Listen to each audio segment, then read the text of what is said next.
Bilal Kırkıcı tarafından gerçekleştirilecektir. Kendisi Orta Doğu Teknik Üniversitesi Yabancı Diller Eğitimi Bölümü öğretim üyelerinden olup, doktorasını yine Orta Doğu Teknik Üniversitesi Yabancı Diller Eğitim Bölümünde tamamlamıştır. Ve psikodilbilim, ikinci dil öğrenimi ve dil işlemleme alanlarında çalışmalar yürütmektedir. Doçent Doktor Bilal Kırkıcı çalıştayımıza Morphology vs. Orthography in L1 and L2 Processing başlıklı çalışmasıyla katılacaktır. Sunumunu yapmak üzere kendisini kürsüye davet ediyorum.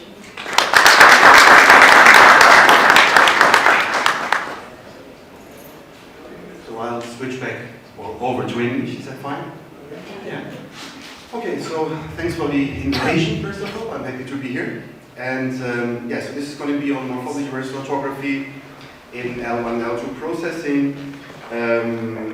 It's going to revolve around the discussion, which is still quite hot in psycholinguistics and especially in morphological processing. This is not foreign to this department because you have thesis written on this, so this should be of interest to at least a few of you.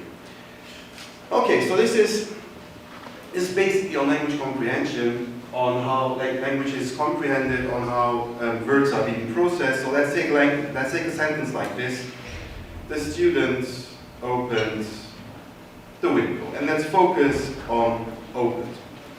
The question that we could ask here is, what happens in the very early stages of word recognition? So what happens when you get first exposed to a word like open, which is, from our perspective, a complex word, because it consists of, again, from our perspective, a stem and a suffix, right? So one could say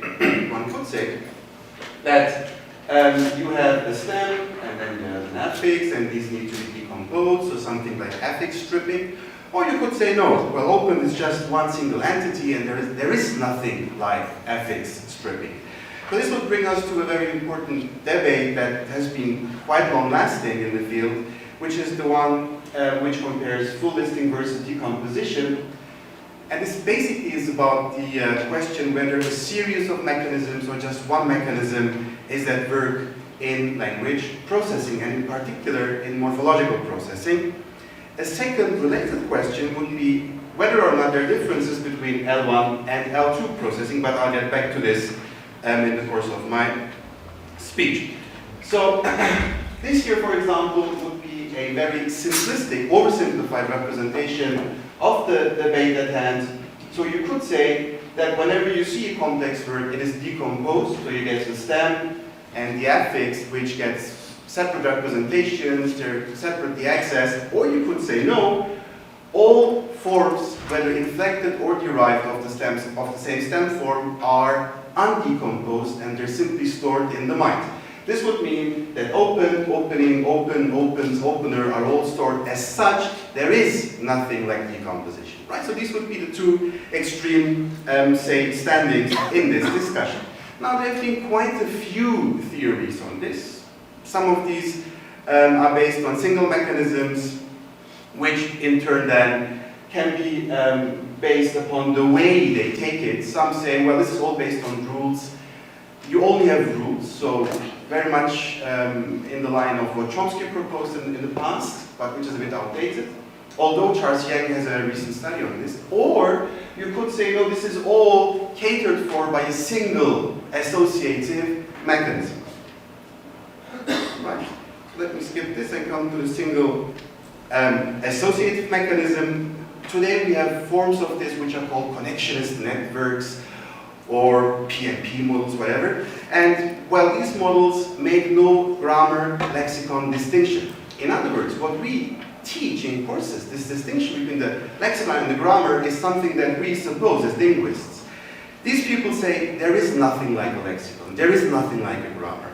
Instead, you have one single mechanism like this, very much alike to the brain, right, where you have neurons and then you have connections, or very much alike to what we see today in modern computers. You have input nodes, you have output nodes, and then you have connections between them, and that's basically it. And this requires no lexicon, no grammar, nothing, right? A very famous model would be the one by Rubenhardt and McClelland, which they proposed in 1986. This is a model for the simple past tense. It worked perfectly up till 1991 when Pinker and Prince analyzed it and said, look, there's something wrong. Okay? And they came up with a different model which they called the dual mechanism model. The dual mechanism model is something like a hybrid version of associations and of rules. So what you have is something like this. You have a mental lexicon and you have a mental grammar. So let's take the simple past tense because it's the most well-studied phenomenon in the field. So you would propose that you have a rule which says whenever you want to form a simple past tense, you take a suffix and attach it to the stem, right? So a verb like open, for example, from this perspective, would have no representation in the mental lexicon. There is nothing like opens, right? So this is why you take the stem, make use of the rule, and you arrive at opened by attaching the suffix. But for an irregular verb, like see, the idea is that saw exists already in the mental lexicon. So you don't access the rule anymore, you directly access the past tense form, and you must find a way of blocking the rule. They call it a blocking mechanism, and this way you arrive at the irregular past tense form. And this would be a very nice account of how we, as second language learners, or children as first language learners, produce certain, well, incorrect forms. So let's take a look at nonce words, for example, when it's perfectly words. So take a word like yent. Well, yent doesn't exist. In other words, if it doesn't exist, you can have no mental representation of this, right? Because there is no yent. So, since there is no simple past tense, the only thing that you could do is apply the rule. This is why if you ask somebody, like, what's the past tense of yent? They're going to say yented. They will not say yant or yunt or whatever, right? They will simply apply the default rule, so to say. And the same goes for low frequency words in second language learning, like beat. Maybe you know of yourself or of others who produce forms like beated. Well, beat is a low frequency word, especially in the past tense. That's why the past tense form may not exist. So if you ask somebody who doesn't know about the past form, what the past tense form of it is, he or she will say it's beated, right? He will not say bait or bold. So this all speaks in favor of the dual mechanism model. Good. But let's get back to our main questions. We have two main questions, and you will see why the dual mechanism model is relevant. The first question is the following. What happens in the very early stages of recognition, of word recognition, in the first 30 to 80, 30 to 60 milliseconds? So very early on. When you first see open, then you can't really recognize it. And secondly, what happens in second language word recognition? Is there any qualitative or quantitative difference? These are our main questions, and these are questions which are still relevant in the field. Okay, so then, what happens in the first 30 to 60 milliseconds? The question is, are morphologically complex words decomposed into stem and affix, let's say, in the very early stages of processing? The assumption today, and this is based on studies by Kathy Russell, very famous studies, is the following. There is a universal early segmentation procedure which cuts into pieces whatever it can. So take a word like brother, there is no suffix, right? But this assumption assumes that even brother is decomposed into brath and That's the basic idea. So it is blind to semantics, it's blind to anything, but only in the first 50, 60, 70 milliseconds. Good. The methodology that's often used in such studies, and the one that I'll be talking about today, is called mask priming. I'll talk about mask priming in a second because you need to know why you mask stuff and what priming really refers to. But let's get back to our second question. One could say, in a very naive fashion, that there should be no difference between L1 and L2 processing because in the end it's the same brain, right? But we know from other studies that L2 learners are very often quite different. Qualitatively, they're slower, they're less automatic, and they're more prone to produce errors, right? So, nevertheless, many people like McDonald and colleagues and Feldman, Dori Feldman, a very big shot in the field, say, look, there are no differences. There are no differences. Whatever you get in terms of differences is simply a result of the fact that L2 learners are cognitively different, but not in terms of processing. That's one option, or one opinion. The other opinion, and that's based on Ullmann and the dual mechanism model and people like Klassen and Felser and the like, they say no. L1 and L2 processing are fundamentally different. They're completely different, and we can prove this. And I will put myself into this second camp, and I hope I can manage to convince you today with the findings that we have. Bless you. Okay, now, priming. Let's talk a bit about priming. I make the assumption that not everybody knows what priming means. Let me quickly discuss this then. Priming is basically this. It is the time that you need to recognize a target word after being presented by a different word. That sounds a bit abstract. Let's take a look at the examples. Okay, so if you are presented with nurse after doctor, you react faster to it. It's easier to recognize nurse after doctor when compared to nurse after being presented by bread. That makes sense, doesn't it? So this would be what we call, well, semantic priming, right? Take a look at the other example. Made after ate is recognized faster than made after bottle, and that also makes sense, and this would be called phonological priming. In other words, in the first example, you are primed by doctor. In the second example, you are primed by ate. In the first example, it's because of the semantics that they share. In the second one, it's because of the phonological features that they share. That's priming. Okay? So this is how the mind works. It works on the basis of priming, where you can manipulate people or people's responses on the basis of priming. So what we do in morphology, we make use of masked priming. So what you get at the very beginning, these hashtags are our mask, right? So we have this so that people don't recognize the prime. We present the prime for like 30 to 80 milliseconds. So for those who don't know what this means, this is like 1/20th of a second. It's too fast for you to recognize it.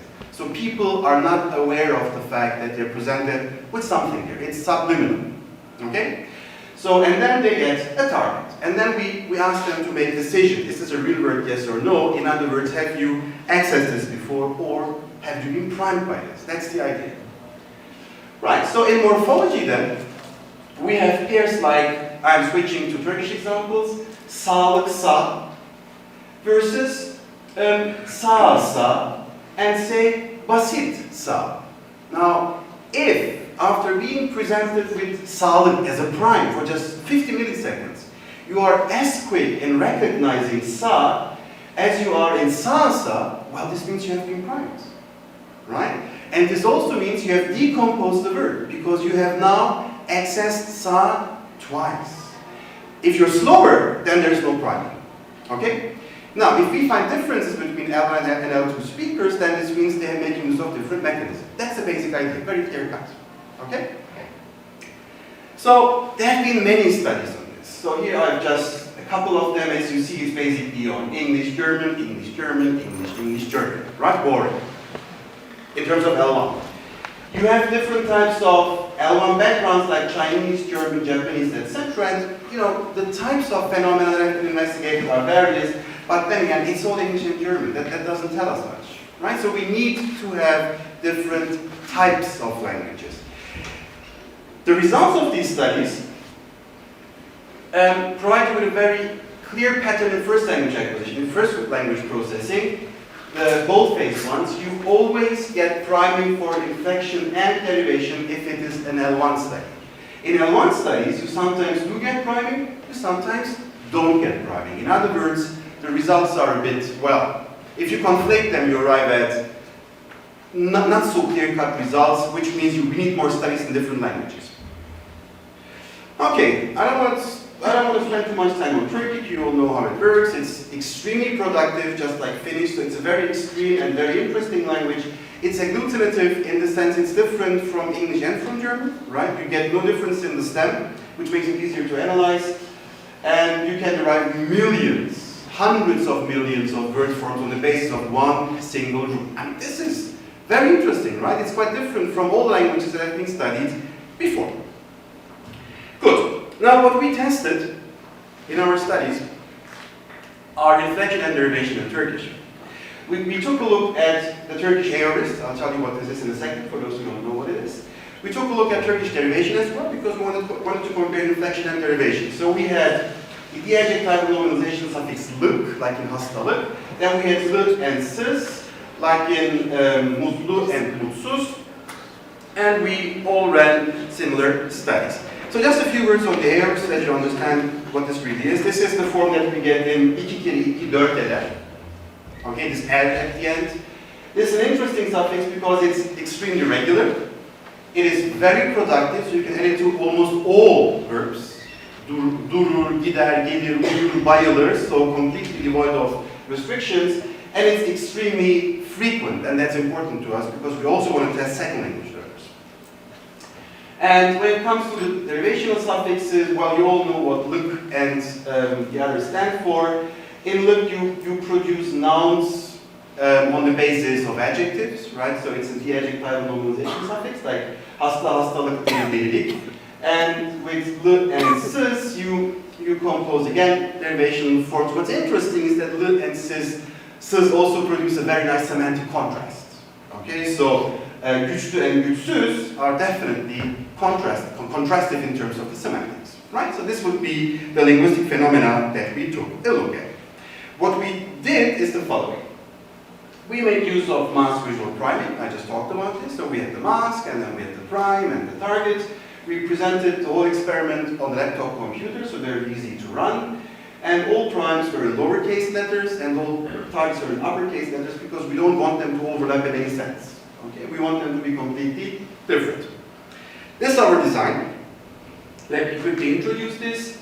These are the screens that each and every participant saw. The participants first saw a screen with an asterisk, right, for 500 milliseconds. That's half a second, simply to get those people to focus on the screen. This was followed by a blank screen for 500 milliseconds.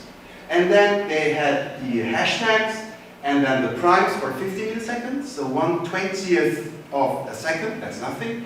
And then they got the target for 750 milliseconds, which is long enough to respond. And then they had to respond. It's a real word, right button, it's an unreal word, left button. That's the basic idea. Right. And in terms of materials, let me start with the aorist. And once more, then it's very important to distinguish the different conditions. We have 3 conditions: identity, test, and unrelated. We make the assumption that people are fastest when they're primed by the identical words. If you see the same word twice, you should be the fastest, right? But we expect them to be as fast in recognizing bit after biter. If that's the case, then that means they have decomposed the words, right? And we compare this with something completely unrelated, with, for example, çal versus bit, and that's our baseline condition. Here we expect them to be the slowest. That's the basic idea behind mask priming experiments. And then we have the same setup for derivations: deli, deli, identity condition, delilik, deli, test condition, and güzel, deli. That would be the unrelated baseline condition, so to say. And the same for lı versus sız. This time we have 4 conditions: zarar, zarar, zararlı, zarar, zararsız, zarar, and çözüm zarar. We were expecting differences between lı and sız, but you will see that this did not turn out to be the case. Good. Let's take a look at our participants in the studies. We had 32 L1 participants of various ages, but quite homogeneous. That's study 1A. And then we had another 63 L1 participants in study 1B. Again, quite homogeneous in terms of age. That's what the standard deviation tells you.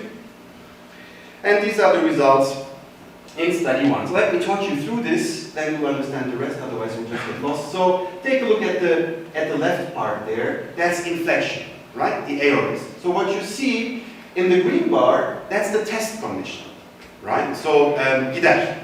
What you see in the red bar, that's the unrelated condition. We were expecting them to be faster in the test condition, and that's the case, which means they were primed, right? They were primed by inflection. You get the same result for the L1s for derivation. Again, as you see, I've put an asterisk there, which means it's significant. They were much faster in recognizing the lip condition than the unrelated one. So again, they were primed. So what this means is that L1 speakers decompose. They decompose words. When they say hastalık, You have something like a butcher which cuts the words into pieces if you have one suffix. If you have one suffix, that's very important. Okay? Now the L2s, L1 results for 1b. So the versus sis. Again, this orange one here is the unrated condition, the other two are the and cis, and again, we got priming, right? So, irrespective of semantics, irrespective of derivation or inflection, L1 speakers cut words into pieces. And that's very important because this is quite different from German and English. So this is the first time that you get this in language like Turkish, in which you would expect that people don't do this, because we have all these crazy words. Right? You would expect speakers to store them in full forms, but that does not seem to be the case. What about the L2 speakers? Let me introduce them. Our L2 participants were students at Gazi Tömer. There were 32 learners of L2 Turkish with a quite high proficiency score of 83%, that's the mean score, and 9.2 standard deviation, so they were quite homogeneous. Take a look at the self-evaluations. They rated themselves out of 4, like this, 2.8, 3.3, 3.3, and 2.9, so they said, yeah, I'm fine. Yeah, so I'm fine in Turkish. Good, take a look at the results. Let's start with derivation. Take a look at derivation. You see, these people were primed for derivation. No problem here. But when it comes to inflection, you get a completely different story, right? In inflection, there is no priming. And this is very much in line with what you get for English and German. So L2 learners do not seem to be primed when we go for inflection. The Y part will come later, okay? So remember, our question was, what do L2 speakers do? They get primed. Are L2 learners different? Yes, it seems they are. Okay? So let me wrap up the result and then I'll move on to heritage speakers. So then, for the L1 speakers, we got priming effects which were quite substantive, so 35 to 47 milliseconds for derivation, the, cis, and l, and 30 milliseconds for inflection, and that's very much in line with what you get in the literature, so a very, very clear priming effect in both cases. For the L2ers, that's not the case. You do not get priming for inflection. So for inflection, a very clear contrast. For derivation, no contrast, right? So if I cut the story here, it would be very interesting. I would have said, yes, they are different, and I would be able to go. But that's not the end of the story. This is where it begins to be interesting, in fact. Now, let's see. We added another dimension, which are heritage speakers. I don't know to what extent you're familiar with this term. It's, again, quite popular in the literature. Heritage language is one which is spoken by people from different backgrounds in a society in which a different language is the dominant language. Say Turkish in Germany, Portuguese in the States. Okay, so these would be heritage languages. So if you take Turkish in Germany, that's extremely interesting because we have millions of them, right? Which can all be tested for free. And so in this sense, heritage language speakers are exposed to the family language at home and are then exposed to a different language at school.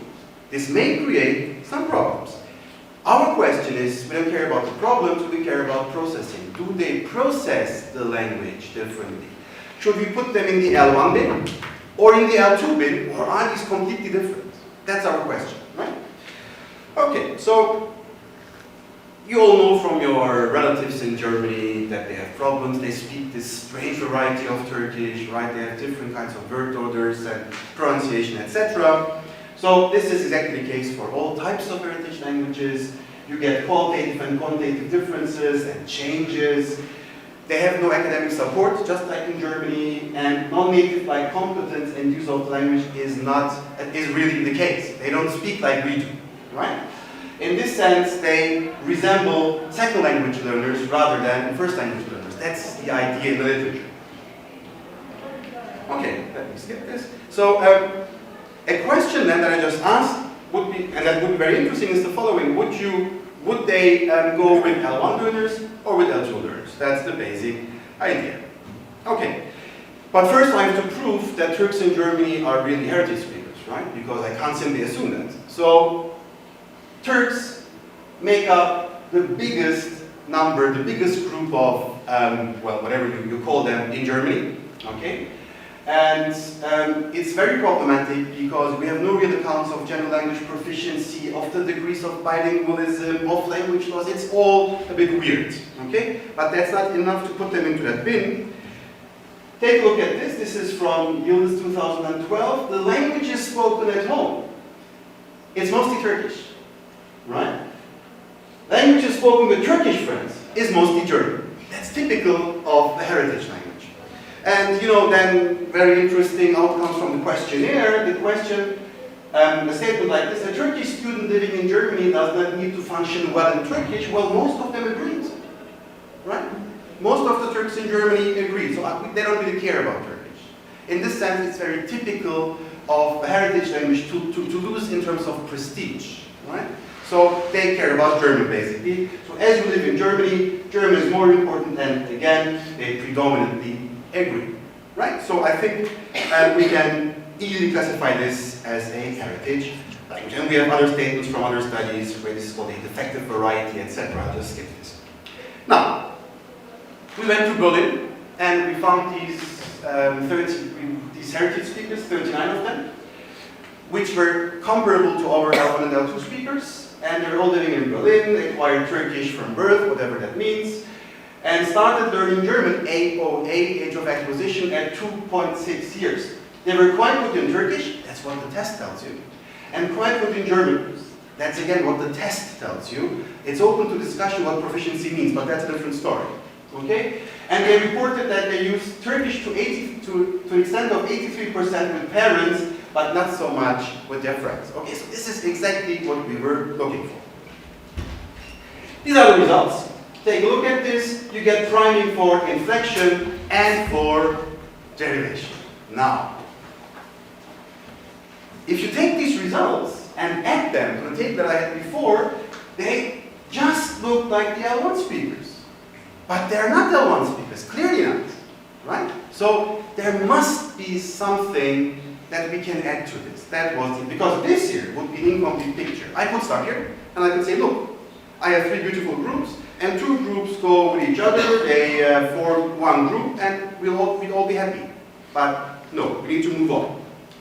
Okay, so what I have so far is this. L1 speakers are like heritage speakers, and they're completely different from L2 learners. That's interesting, but we need to rule out something else. Look, take zarar and zararlı and zarar. These do not only overlap in terms of morphology, but also in terms of orthography, right? So even if you don't know the meaning of zarar, which could be the case, you know that they overlap in terms of the structure, in terms of orthography, graphemes, without dealing with semantics or morphology whatsoever. The same goes for inflection. Take biter bit and bit, and again you get this 100% overlap between bit and bit, right? So what we need to do is the following. We need to check that the results that we got are not, confounds of orthography. We need to rule this out. That's what we did. Okay, so we ran an orthography control experiment. So we had, it's the same structure, we had triplets like this. Dev, identity.